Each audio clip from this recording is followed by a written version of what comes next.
ஆட்சி அமைப்பதற்கு தேவையான எண்ணிக்கையை உறுதி செய்ய வேண்டும். இது மாதிரி வாட்ஸ்அப் அனுப்பியிருக்கேன் சார். நாங்கள் நேரில் வரம்பில்லை, வேணா நான் ஆளை அனுப்புகிறேன்.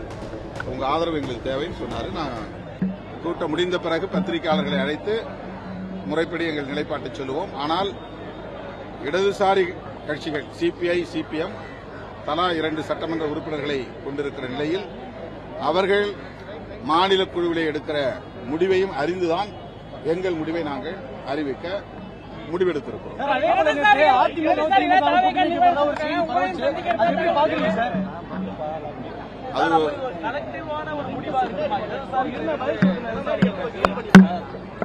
ஆமா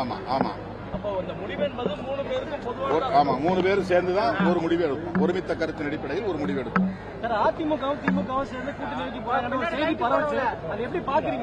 அது இன்னும் ஒரு ஷேப்புக்கு வந்த மாதிரி தெரியல, ஒரு வடிவத்துக்கு வந்த மாதிரி தெரியல. அப்படி வந்தால் அப்போது எங்கள் நிலைப்பாட்டை சொல்லுவோம். அது தெரியல, அது யூகமா நான் சொல்ல முடியாது.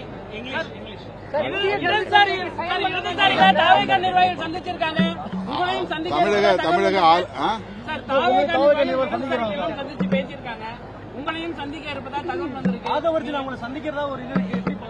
இதுவரையும் நாங்க யாரையும் சந்திக்கல. கடிதம் வந்து வாட்ஸ்அப் மூலமா அனுப்புனாங்க. தொலைபேசியில அவர் இந்த மாதிரி அனுப்பிச்சிருக்கோம், உங்க ஆதரவு தேவை அப்படின்னு சொல்லியிருக்காரு. அதுதான் அந்த இது மாதிரி வாட்ஸ்அப் அனுப்பியிருக்கேன் சார். நாங்க நேரில் வரம்பில்லை, வேணா நான் ஆளை அனுப்புறேன். உங்க ஆதரவு எங்களுக்கு தேவைன்னு சொன்னாரு. நான் எங்க தோழர்களோட முன்னணி பொறுப்பாளர்களோட கலந்து பேசிதான் சொல்ல முடியும். இடதுசாரிகளோடவும் நாங்க சேர்ந்து பயணிக்கிறதுனால அவங்க கருத்தையும் அறிந்துதான் நாங்க முடிவெடுப்போம் சொல்லியிருக்கிறேன். புதிய கல்விக் கொள்கைக்கு சைன் பண்ணணும்னு சொல்லியிருக்காங்க மத்திய அரசு. அது நீண்ட காலமாக அவர் சொல்லிக் கொண்டிருக்கிற ஒரு கோரிக்கை தான்.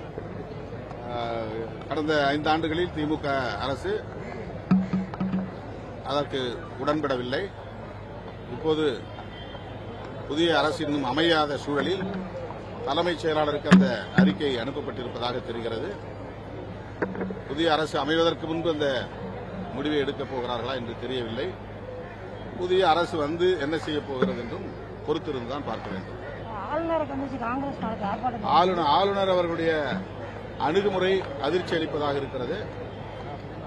பொதுவாக இதுவரையில் இருந்த மரபு என்கிற அடிப்படையில் சிங்கிள் லார்ஜஸ்ட் பார்ட்டி என்று சொல்வார்கள்.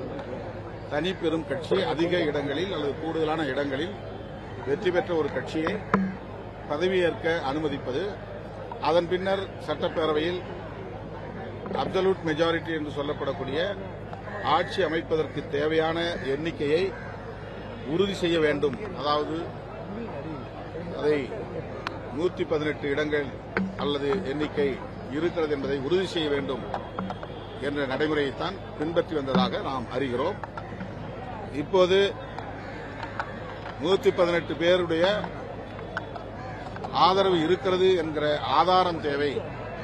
யாரெல்லாம் உங்களை ஆதரிக்கிறார்கள் என்பதற்கான ஆதாரம் தேவை என்று ஆளுநர் சொல்லியிருப்பதாகவும், அவ்வாறு அதை நீங்கள் இதுவரையில் காட்டவில்லை என்கிற கருத்தை எழுத்துப்பூர்வமாக தந்திருப்பதாகவும் தெரிகிறது.